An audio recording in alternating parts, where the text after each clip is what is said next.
My dear students and my friends, मैं doctor K S दोनसी आप सभी का के एस डी मैथ्स क्लासेस में स्वागत करता हूं। आज हम इस वीडियो लेक्चर में कॉमन कैटेगरी का एक बहुत ही इंपॉर्टेंट एग्जांपल डिस्कस करेंगे। तो प्लीज़ आप मेरे इस वीडियो को कंप्लीट देखिएगा और इस वीडियो को लाइक और शेयर भी ज़रूर कीजिएगा और हमारे यूट्यूब चैनल के एस डी मैथ्स क्लासेस को सब्सक्राइब भी ज़रूर कीजिएगा। और मैं मेरे इस यूट्यूब चैनल पर हायर मैथमेटिक्स से रिलेटेड वीडियोज़ अपलोड करता हूँ। ये videos integrated courses, engineering students, under graduate और पोस्ट ग्रेजुएट स्टूडेंट्स के लिए बहुत ही इंपॉर्टेंट है, उपयोगी है। तो प्लीज़ आप मेरे इन वीडियोज़ को अपने फ्रेंड सर्कल में ज़्यादा से ज़्यादा शेयर करें ताकि वो भी इन वीडियोज़ का पूरा बेनिफिट उठा सकें। और इस वीडियो का डिस्क्रिप्शन पार्ट भी ज़रूर देखिएगा क्योंकि वहाँ पर जो हमारे ऑनलाइन कोर्सेज चलते हैं हमारी ऐप के थ्रू, उनके बारे में हमने जानकारी अपलोड कर रखी है। हमारी ऐप का लिंक उसमें दिया हुआ है, तो प्लीज़ आप उन कोर्सेज़ को भी परचेज़ कर सकते हो और उनका भी बेनिफिट उठा सकते हो। ओके, तो आइए हम आज का एग्जाम्पल डिस्कस करें।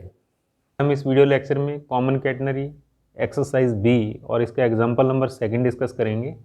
बहुत ही इंपॉर्टेंट एग्जाम्पल है एग्ज़ाम के पॉइंट ऑफ व्यू से, तो प्लीज़ आप इस वीडियो को बड़े ही ध्यान से सुनिएगा।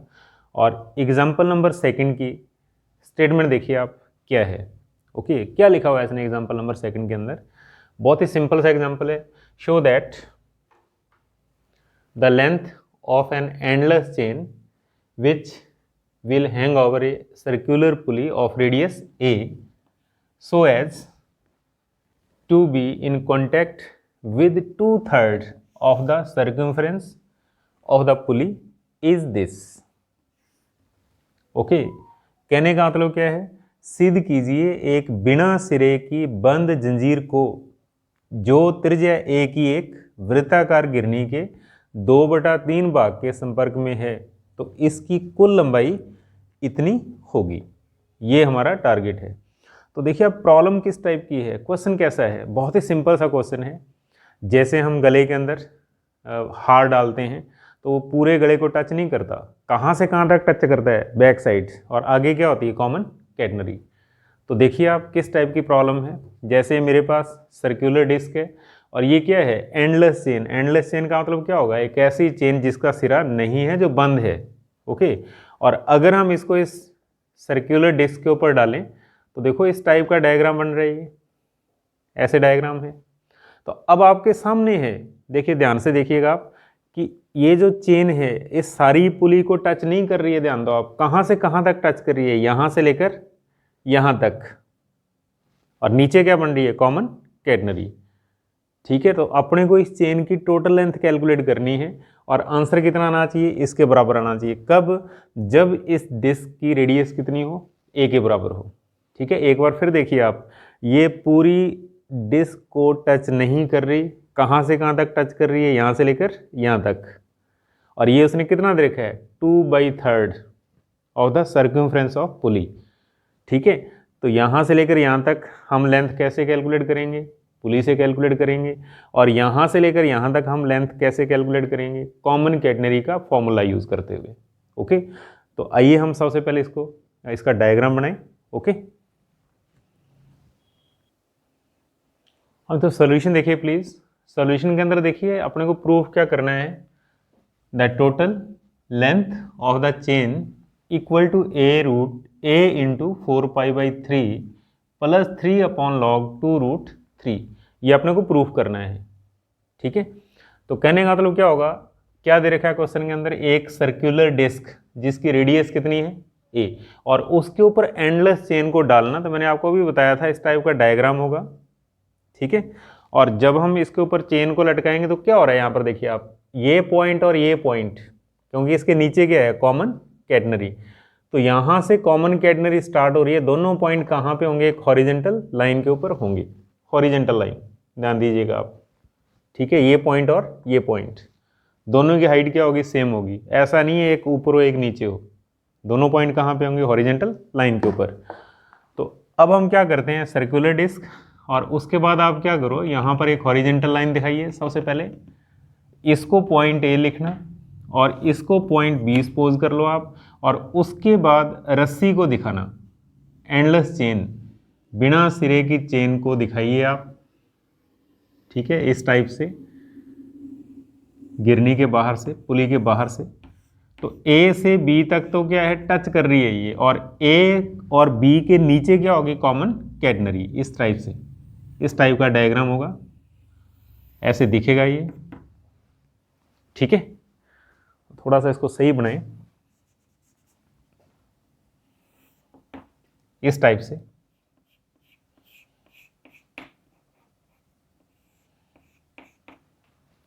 ओके, तो अब देखिए ओ डैश मैंने सपोज कर लिया सेंटर ऑफ पुली, तो let O dash equal to centre of pulley, हम सपोज कर लेते हैं ओ डैश पुली का केंद्र है। तो अब देखिए आप, ए से लेकर बी तक ये कॉमन कैटनरी है, और इस कॉमन कैटनरी का लोएस्ट पॉइंट हम सपोज कर लेते हैं सी, इसको हम सी मान लेते हैं, ठीक है। और हम लोग क्या जानते हैं, सी से जाने वाली लाइन क्या होती है, वाई एक्सिस कॉमन कैटनरी के अंदर। तो अब सी और ओ डैश कहाँ पे होंगे, एक ही वर्टिकल लाइन के ऊपर, कहने का मतलब कहाँ पे, वाई एक्सिस के ऊपर। तो इसको आप वाई एक्सिस लिखिए, और इसको आप एक्स एक्सिस लिखिए, इस टाइप से, ये एक्स एक्सिस होगा, ओके।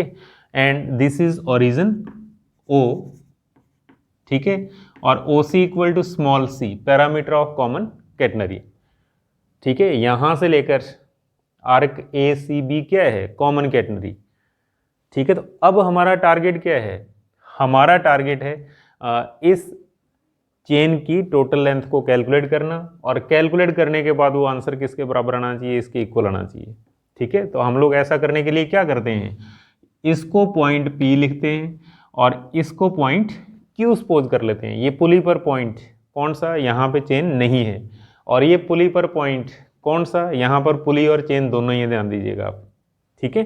तो अब आप लिखिए total length of the chain, chain की कुल लंबाई।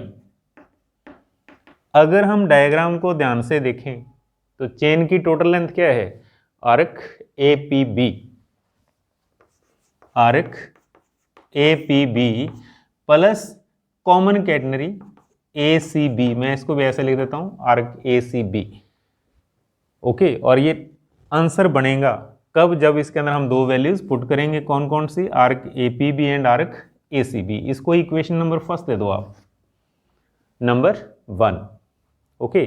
तो सबसे पहले हम ए पी बी को कैलकुलेट करते हैं, तो लिखिए आप आर्क ए पी बी, ध्यान दीजिएगा आप क्या कह रहा है क्वेश्चन के अंदर, 2/3 ऑफ द सर्क्यूमफ्रेंस, यानी कि कितने भाग को टच कर रही है, 2/3 भाग। तो A P B equal to 2/3 into circumference, pulley की परिधि। तो हम लोग क्या जानते हैं, परिधि का फॉर्मूला क्या होता है, 2πr, r equal to A है, तो क्या हो जाएगा 2πa, ओके। और टोटल हमारे पास क्या बनेगा, दैट इज 4πa/3। तो ये हमारे पास किस चीज़ की वैल्यू आ गई, आर्क ए पी बी। कहने का मतलब इस डायग्राम के अंदर वो पार्ट अपने को मिल चुका है जो चेन और पुली के कॉन्टेक्ट में है, ओके। और इसको इक्वेशन नंबर 2 दे देना आप, नंबर 2, ओके। तो कहने का मतलब टोटल लेंथ और उसके बाद आर्क ए पी बी, और अगले स्टेप के अंदर हम लोग क्या करेंगे, इसको कैलकुलेट करेंगे, आर्क ए सी बी, ठीक है। तो हेडिंग लगा दो आप, evaluate arc A C B, बस इसको मेन कैलकुलेट करना है। इसकी कैलकुलेशन को ध्यान से सुनिएगा आप। हाँ, तो आर्क ए सी बी को कैलकुलेट करने के लिए हम लोग क्या करेंगे, हम सपोज कर लेते हैं let A C equal to S, let arc A C equal to S, then arc A C B कितना हो जाएगा, एस प्लस एस। क्यों, सी से ए एस है, तो सी से बी भी क्या होगा, एस होगा, तो दैट इज 2s, ओके। और उसके बाद 100% हम लोग क्या करेंगे, यहाँ पर फॉर्मूला यूज करेंगे S = C tan psi 2 × C tan psi, equation number 3। तो अब हमारे दो टारगेट होंगे, साई की वैल्यू कैलकुलेट करना और सी की वैल्यू कैलकुलेट करना। ओके, तो इसके लिए देखिए हम क्या करते हैं, सपोज कर लेते हैं ए के कोऑर्डिनेट क्या हैं, X and Y. Let A is X comma Y. और उसके बाद देखिए आप, अगर हम ए पर टेंजेंट ट्रेस करते हैं तो ये एक्स एक्स के साथ कितने डिग्री का एंगल बनाएगी, 60 डिग्री का एंगल। क्योंकि जब हम कैटनरी का आर्टिकल प्रूफ करते हैं, फर्स्ट आर्टिकल हम पढ़ते हैं, तो हमने क्या किया था, कैटनरी के ऊपर एक पॉइंट पी सपोज किया था जिसके कोऑर्डिनेट क्या थे, एक्स एंड वाई। और वहाँ पर जो टेंजेंट है वो एक्स एक्स के साथ कितने डिग्री का एंगल बनाती है, 60 डिग्री का एंगल। ओके, तो अब मेन टारगेट है साई की वैल्यू कैलकुलेट करना और इस सी की वैल्यू कैलकुलेट करना। क्योंकि जब हमारे पास साई और सी आएगा तो हमें क्या मिलेगा, आर्क ACB। ठीक है, आर्क ACB हमें मिलेगा और ACB मिलते ही हम उसकी वैल्यू किसके अंदर पुट करेंगे, इक्वेशन फर्स्ट के अंदर। तो क्या बनना चाहिए, हमारा आंसर बनेगा। तो अब ऐसा करने के लिए सबसे पहले साई, तो साई के लिए देखिए आप, हम लोग क्या करते हैं, हम भी ये एंगल कितना होगा, साई, जेड शेप। ओके, और उसके बाद अगर हम O' A को मिला दें, ध्यान दीजिएगा, O' A और O' B को हम मिलाएं, ठीक है, तो अब ये एंगल कितना होगा, 90 माइनस साई। ये एंगल कितना होगा, 90। ये कितना होगा, साई। ध्यान से देखिएगा, यहां से यहां तक साई है और ये कितना है, 90 है। क्यों, टेंजेंट और रेडियस, सर्कल की टेंजेंट और रेडियस दोनों के बीच में कितने डिग्री का एंगल होता है, 90 डिग्री का एंगल। ये टोटल 90 है, इतना पार्ट साई है, ये कितना हो जाएगा, 90 माइनस साई, ये अगेन 90 और ये कितना हो जाएगा, साई के बराबर। ओके, और इसके बाद अगले स्टेप के अंदर देखिए आप, अगर इस साइड के अंदर साई है तो इस साइड के अंदर भी क्या होगा, साई होगा। क्यों, जैसी सिचुएशन वाई एक्सिस के राइट में है वैसी ही लेफ्ट हैंड साइड के अंदर है। ठीक है, तो अब हम किसी ना किसी तरीके से इस टोटल एंगल को कैलकुलेट करेंगे। बहुत ही सिंपल सा फॉर्मूला यूज करेंगे हम। क्या, अगर हमारे पास AQB आ जाए, अगर हमारे पास आर्क AQB की लेंथ हम कैलकुलेट कर लेते हैं तो हम इस एंगल साई को कैलकुलेट कर सकते हैं। कैसे, बहुत ही सिंपल। तो लिखिए आप, since arc APB plus arc AQB equal to 2πA। ध्यान दीजिएगा आप, APB और AQB क्या है, total circumference of the pulley. तो मैं क्या लिख सकता हूँ, 2πA लिख सकता हूँ यहाँ पर। क्यों, A क्या है, रेडियस है। और उसके बाद हमारे पास APB है, कहाँ से, बाई सेकेंड, इक्वेशन सेकंड देखिए आप, आर्क APB। तो क्या हो जाएगा, 4πA/3 plus arc AQB equal to 2πA।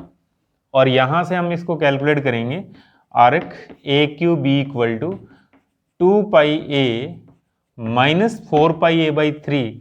LCM लेने के बाद ये हमारे पास बनेगा 6πA minus 4πA/3, that is 2πA/3। ये क्या चीज़ हो गया, आर्क AQB। ओके, और उसके बाद आप एक फॉर्मूला नोट करिए, बहुत ही सिंपल सा फॉर्मूला होता है, arc equal to angle into radius. Arc equal to angle into radius, A for arc, R for radius and C for cross. ठीक है, तो अब आप देखिए आर्क का मतलब क्या होगा, एंगल इंटू रेडियस।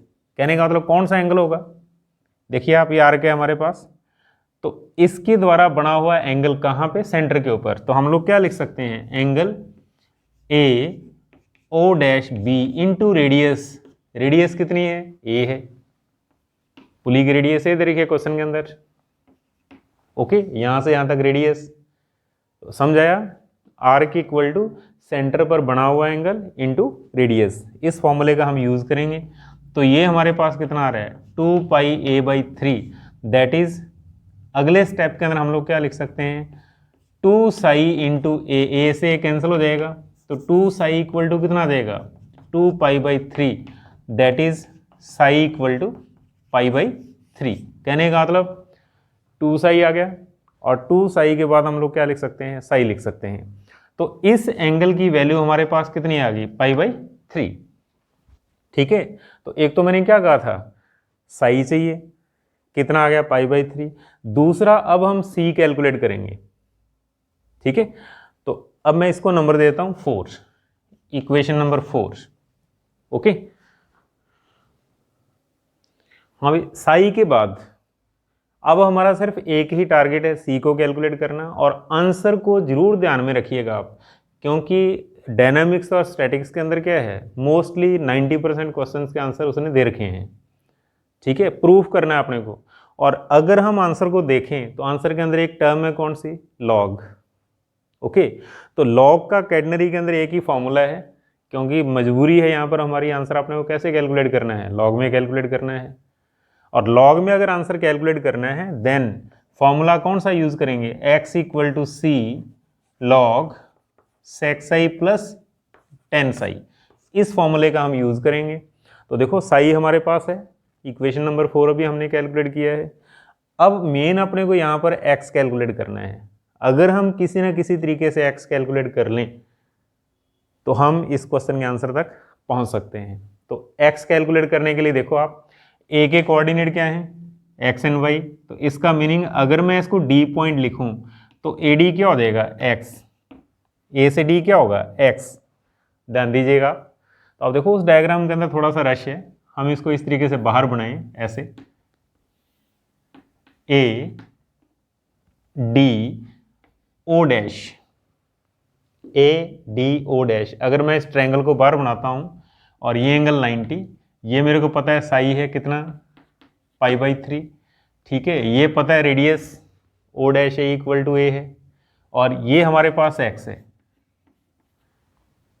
ठीक है, तो अब हम लोग क्या कर सकते हैं, अगर आपके पास राइट एंगल ट्रायंगल है, समकोण त्रिभुज है, तो आप दो साइडों का रेशियो अप्लाई कर सकते हो। कैसे, बहुत ही सिंपल, x अपने को चाहिए, a अपने को पता है। ठीक है, x की जरूरत है अपने को, तो और रेशियो किस टाइप से लगाना होता है यहाँ पर, जो जिस डिस्टेंस की रिक्वायरमेंट है, जो अपने को चाहिए उसको ऊपर लिखिए आप, और जो आपको पता है उसको नीचे लिखिए आप। ठीक है, और अब देखिए आप ये बन क्या रहा है यहाँ पर, ये बेस आधार, बेस की डेफिनेशन क्या होती है, जिसके ऊपर 90 और एंगल हो। ठीक है, ये क्या होगा, परपेंडिकुलर। ठीक है, और ये क्या होगा, कर्ण। तो कहने का मतलब अब हमारे पास क्या बन रहा है, P upon H, that is sine pi by 3। ठीक है, लंब बटा कर्ण, साइन हो गया, P अपॉन H साइन के बराबर होता है। और इसके बाद x इक्वल टू क्या देगा, a साइन पाई बाई 3। ठीक है, यहां पर हम लिख सकते हैं x equal to a root 3 by 2, क्योंकि साइन पाई बाई 3 क्या होता है, रूट 3 बाई 2 के बराबर होता है। और अब आपने x की वैल्यू और साई की वैल्यू इस इक्वेशन के अंदर पुट करिए आप, इस फॉर्मूले के अंदर। ठीक है, तो लिखिए आप, इसको नंबर 5 दे दो आप, इक्वेशन नंबर 5। तो आप ऐसा लिखिए, by 5 that is x means a root 3 by 2 equal to c into log sec pi by 3 plus 10 pi by 3। Okay, और बहुत ही सिंपल, सेक पाई बाई 3 क्या होता है, 2, और 10 पाई बाई 3 क्या होता है, रूट 3। ठीक है, और अब लेफ्ट हैंड साइड हमारे पास चल रही है a रूट 3 अपॉन 2, और यहां से c को कैलकुलेट करना। तो यहां से आप c की वैल्यू निकाल लो, तो हमारे पास क्या कुछ आएगा, हमारे पास आएगा c equal to a root 3 upon 2 log 2 plus root 3। इस तरीके से हम c को कैलकुलेट करते हैं। और अब हम क्या करेंगे, इक्वेशन 3 के अंदर c और साई की वैल्यू पुट करना। तो नेक्स्ट लिखो आप बाई 3, क्यों, आंसर कैलकुलेट करना है अपने को। तो इसके लिए लिखो आप आर्क ACB, सबसे पहले यहां पर c की वैल्यू पुट करना, that is 2 into a√3/2 log 2 plus √3, ठीक है, इंटू 10π/3।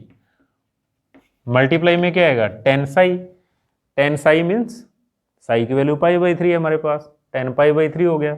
और अगले स्टेप के अंदर हम लोग क्या लिख सकते हैं, 2 से 2 कैंसल, तो ये हमारे पास आएगा a√3 log 2 plus √3 and 10π/3 that is √3।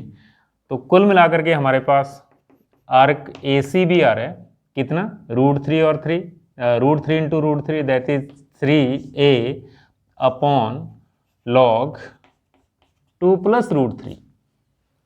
Okay, ये किस चीज़ की वैल्यू आ गई, आर्क ACB।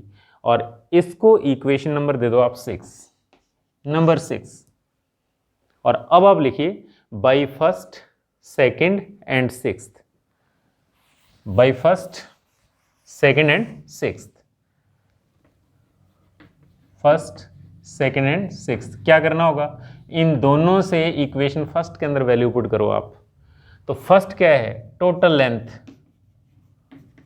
कुल लंबाई, इक्वल टू क्या लिखोगे आप, arc APB that is 4πa/3 plus arc ACB कितना है 3a/log ऑफ 2 प्लस √3।